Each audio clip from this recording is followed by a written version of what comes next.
بسم اللہ الرحمن الرحیم۔ ارے اس حدیث کے اندر زیادہ لمبی چوڑی بحث نہیں ہے، ویسے تو بہت لمبی چوڑی بحث کری لوگوں نے اس کے اندر، پورا کلام جو ہے ہمارے پاس جو ہے یہ الحرف الشذی والا نسخہ ہے، اس کے اندر بھرا پڑا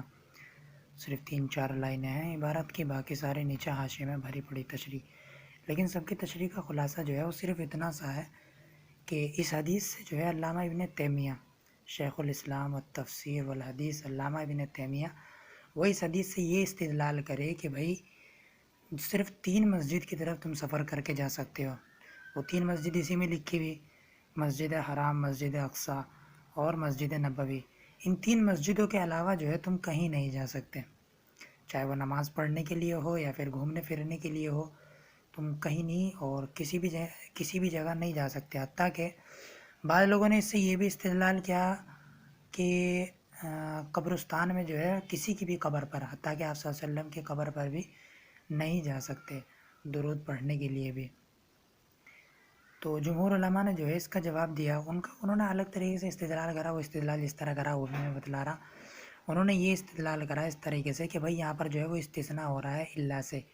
اللہ ثلاثتی مساجدہ، تو یہ استثناء جو ہے یہ استثناء مفرغ ہے، اور استثناء مفرغ جہاں ہوتا ہے تو وہاں جو ہے مستثنیٰ من عام ہوتا ہے، تو جب مستثنیٰ من عام ہے تو اس کا مطلب یہ ہوگا کہ صرف 3 مساجد کے علاوہ تم کہیں اور نہیں جا سکتے، حتیٰ کہ کسی مزار پر یا پھر قبرستان، کسی قبر کی زیارت کرنے، نہ ہی علم حاصل کرنے کسی دوسری جگہ وہاں بھی نہیں جا سکتے،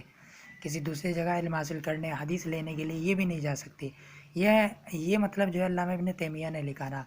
لیکن باقی جمہور علماء نے، حافظ ابن حجر وغیرہ اور بھی جتنے جو ہے بڑے بڑے محدثین ہیں،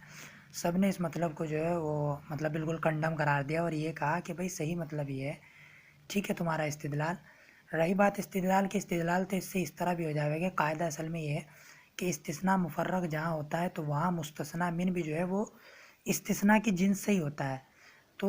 اب یہ مطلب یہ ہو جائے گا کہ بھائی دوسری حدیث کے اندر، ویسے تو یہی حدیث ہے لیکن مسند احمد کے اندر اسی حدیث میں الفاظ تھوڑے سے الگ ہے، کہ اس کے اندر الفاظ یہ ہے کہ کوئی بھی آدمی جو ہے وہ سفر نہ کرے کسی بھی مسجد کی طرف نماز کی فضیلت کو حاصل کرنے کے لیے سوائے ان 3 مسجدوں کی طرف۔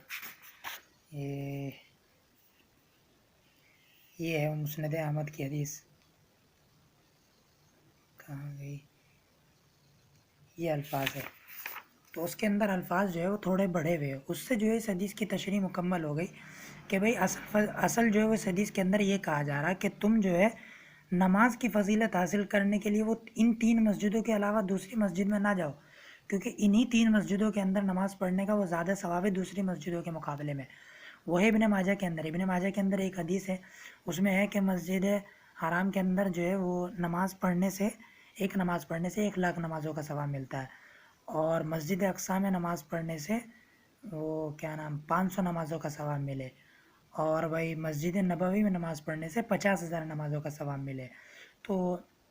ان 3 مسجدوں کے علاوہ تم کہیں اور نہ جاؤ، باقی مسجدوں میں نماز پڑھنے سے تو صرف 27 درجہ ہے، پھر 25 گنا ثواب ملے، تو بس اتنا سا مطلب ہے، زیادہ کچھ مطلب نہیں ہے اس حدیث کا۔ اور رہی بات جو علامہ ابن تیمیہ نے مطلب بتایا کہ بھائی وہ کہ ان 3 مسجدوں کے علاوہ کہیں اور آدمی نہ تو سفر کر سکتا، نہ ہی گھومنے جا سکتا، اور نہ ہی، پھر تو اس پر بڑا سوال یہ جائے گا کہ پھر تو بھائی کوئی حدیث بھی لینے نہیں جا سکتا دوسرے شہر میں، اور نہ ہی کوئی علم حاصل کرنے جا سکتا دوسرے شہر کے اندر، اور پھر تو آپ صلی اللہ علیہ وسلم کی جو قبر ہے اس کی زیارت کرنے بھی کوئی نہیں جا سکتا، حالانکہ بعض علماء نے، بلکہ اکثر علماء نے، جمہور علماء نے آپ صلی اللہ علیہ وسلم کی قبر کی زیارت کو جو ہے مستحب کہا ہے، درود و سلام پڑھ وہاں جانے کے لیے یہ مستحب کہا ہے۔ اور مفتی طاہر صاحب نے اس پر بہت زبردست جو ہے دلیل بھی بتلائی تھی، عقلی دلیل، کہ بھئی آدمی جو ہے وہ مدینہ کے اندر کیوں جاوے، آپ صلی اللہ علیہ وسلم کی روضہ اقدس کی زیارت کے لیے تو جاوے، ورنہ مسجد حرام کے اندر 1,00,000 نمازوں کا ثواب مل رہا، اور مسجد نبوی کے اندر صرف 50,000 نمازوں کا ثواب مل رہا، تو 1,00,000 نمازوں کو چھوڑ کے 50,000 جانا کوئی عقل کی بات تھوڑی ہے، وہاں تو جو ہے آدمی جاوے وہ صرف آپ صلی اللہ علیہ وسلم کی وجہ سے ہی جاوے، تو اس سے تو وہ بھی بالکل ختم ہو جائے گا۔ تو ابن تیمیہ کا استدلال صحیح نہیں ہے، صحیح استدلال صرف اتنا ہے اس حدیث کا،